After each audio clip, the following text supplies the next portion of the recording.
It has been an ancient tradition of the British monarchy that the new sovereign should send a written message to his peoples. Science has made it possible for me to make that written message more personal and to speak to you all over the radio. This, however, is no innovation, for my father has, for the last few years, spoken to his peoples at Christmas time. Little more than 2 months ago, he broadcast his last Christmas message, and to many of you, the sound of his voice must still seem to be ringing in your ears. He was speaking then at the close of a long and wonderful reign, which covered a period of 25 years, during which unprecedented changes have taken place, and great anxieties and problems have been shared by all. Throughout his reign, he set a high example of constant devotion to duty, and he was ever concerned for the welfare of his subjects and of all those under his protection.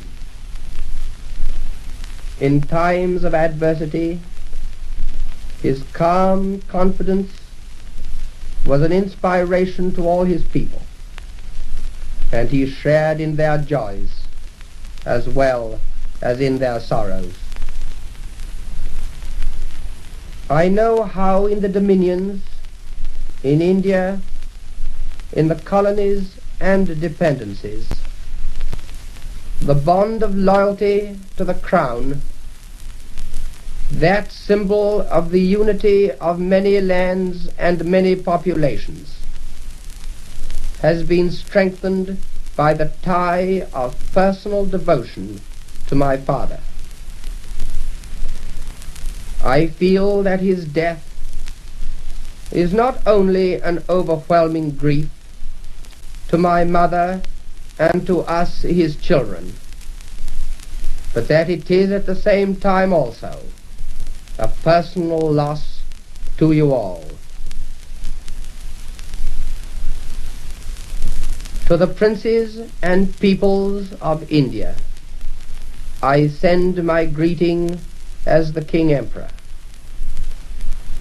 The manifestations of your sorrow and of your loyalty at this time have been a source of deep gratification to me.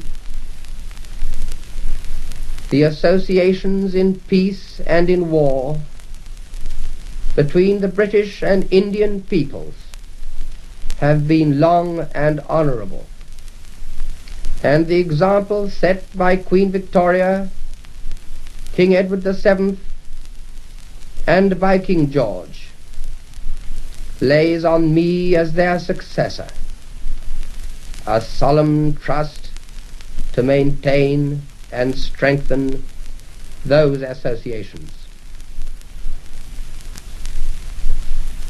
Queen Mary, my family, and myself have been greatly helped by the worldwide tributes of genuine sorrow which we have received from every side. The vast crowds assembled reverently at the funeral, the homage to the late King's memory, and the written words of sympathy by thousands of people, not only those resident within the British Empire, but in many foreign countries as well, is a thing that we will never forget.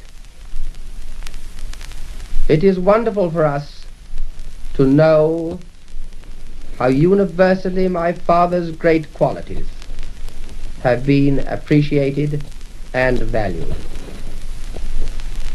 It is no mere form of speech to say that he reigned in the hearts of his people. And it was his happiness to know, before he died, that his long years of unstinted service were rewarded by a devotion and an affection so perfectly expressed in the Jubilee demonstrations of last year. It now falls upon me to succeed him and to carry on his work.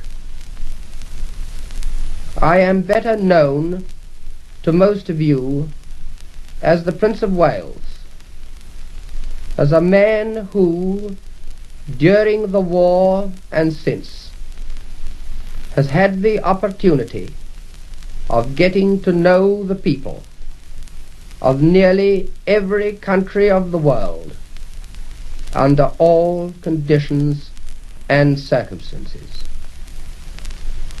And although I now speak to you as the King, I am still that same man who has that experience and whose constant effort it will be to continue to promote the well-being of his fellow men.